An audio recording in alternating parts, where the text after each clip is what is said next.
Hi everyone, welcome back to the channel. Today we're going to talk about covert versus overt narcissism. And I have gotten many requests around what is the difference between these two types of narcissism? How do I deal with one versus the other? How do I know if my narcissistic relationship is covert or overt? So I'm going to answer that question for you today. First, I want to let you know that I have put together a very helpful guide for you, and it's absolutely free. It's called the Narcissist Recovery Starter Kit. You will get great insight from it. Link is in the description below. Let's get started.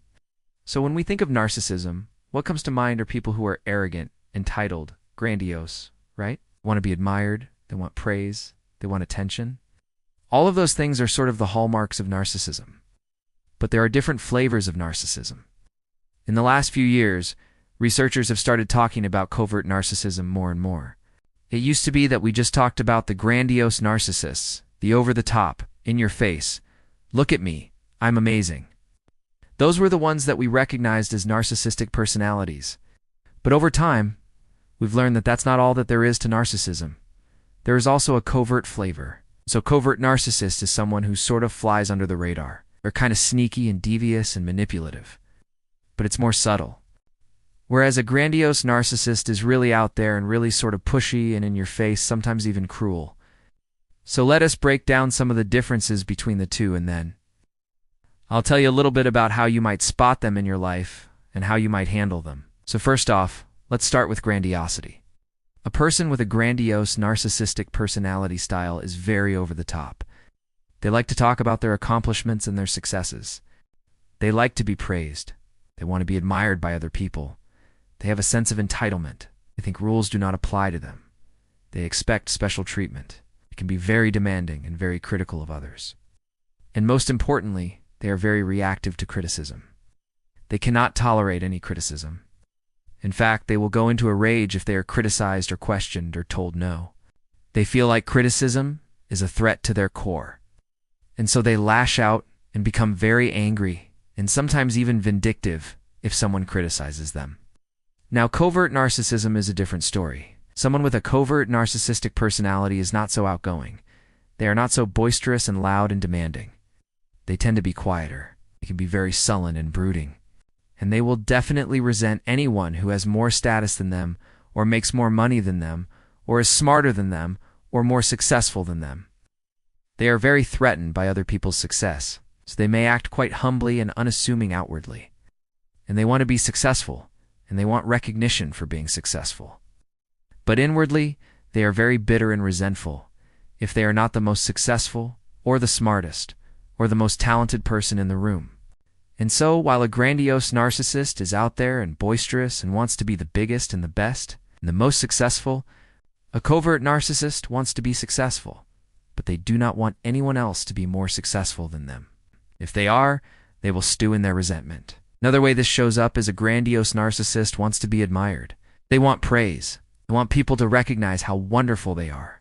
Whereas a covert narcissist does not want to draw attention to themselves because they are afraid of criticism. And so the covert narcissist may actually get angry if someone praises them. They may react poorly to praise. They may sort of brush it off and say, oh, it was nothing or whatever. Grandiose narcissists would never do that. They would soak up that praise and want more of it. Covert narcissists also tends to be more passive-aggressive. So if they are mad at you, they're not going to tell you. Instead, they will show you through their passive-aggressive behaviors. Maybe they'll start making sarcastic comments about you behind the scenes. Maybe they'll start criticizing you in a passive-aggressive way. They're not going to be so bold as to say, hey, you did this wrong or you're not doing this right. They will try to get you in trouble by complaining about you to other people or speaking in a disrespectful tone about you behind your back. A grandiose narcissist, on the other hand, will be very direct and very out front. If they are mad at you, you will know it. They will yell, they will scream, they will throw things, they will rage. But a covert narcissist is going to keep a lid on it. They'll going to bottle it up inside until they can find a way to manipulate you without you knowing. So here's the thing. Both of these styles of narcissism are really challenging, right? Grandiose narcissist is very in your face and very challenging to stand up to. They can be very scary because of their rage. But at least with a grandiose narcissist, you know where you stand. With a covert narcissist, it's the under-the-radar stuff that's really tricky, right?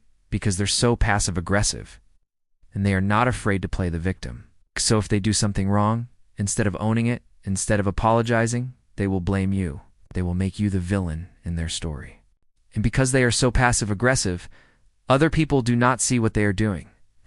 They do not recognize that this person is narcissistic. They think that the person is really sweet and shy and humble, and maybe even self-deprecating and therefore likable. But this person is not as nice as they seem. It's hard to recognize that this person is manipulating you. You may feel crazy. You may feel like it's your fault that this person is behaving badly towards you. And because they are not as overt as a grandiose narcissist, it may be harder to stand up to them. So if you find yourself in a situation where you're dealing with a covert narcissist, it's important to pay attention to those red flags. Do not ignore them. Pay attention to the sarcasm. Pay attention to the passive-aggressiveness. Pay attention to the blaming. Pay attention to how you feel. If you are consistently feeling anxious or tense or worried or triggered when you are around this person, that is a sign that something is off, and that this person is probably not as nice as they seem. Grandiose narcissists are difficult to manage. They do not respond well to feedback. They do not take responsibility for their behavior. They blame shift. They project. They get angry. It's really hard to work with them. You have to set firm boundaries and stick to them.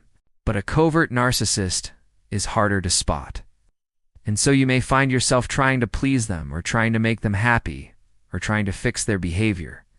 You may find yourself getting sucked into their web of manipulation because you don't see it coming.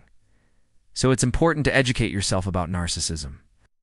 It's important to learn about those red flags, those subtle signs of covert narcissism. And please understand that if you are dealing with a covert narcissist, it's not your fault. Do not blame yourself. Do not think that you're making up things or imagining things. Covert narcissists are masters at getting other people to doubt themselves. And so if you are experiencing these patterns of manipulation and gaslighting and invalidation, recognize that it is a pattern of their behavior. It's not a reflection on you. I hope that was helpful. Do not forget to check out the free guide I told you about earlier. Link in the description below. Please subscribe to this channel. I put out new videos every day. Thanks again.